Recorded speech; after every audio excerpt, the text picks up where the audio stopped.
kay mama at kay papa ngayong hapon na isa sa mga pangarap po ni Bobet ay matutupad. Yung pangarap na nagdala po sa kanya sa Maynila at iwan ang kanyang pamilya rito sa Davao.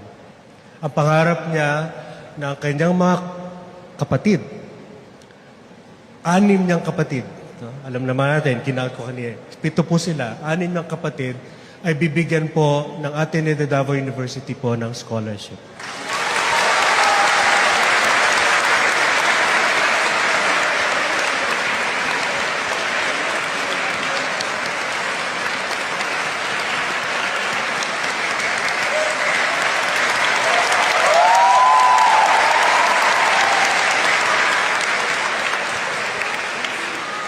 Handa rin pong tumulong ibang Ateneo tulad ng Xavier University sa Cagayan de Oro. Pero sabi po ni Mama, dito na lang po sa Davao, mas malapit po sa Agusan.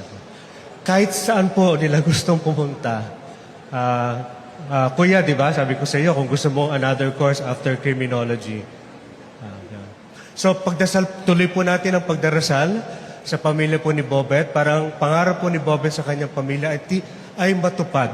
Kahit na po sobrang lungkot po natin, wala na po siya, pero bubuhayin po natin si Bobet sa pamamagitan ng pangarap niya sa kanyang mga pinamahal sa buhay.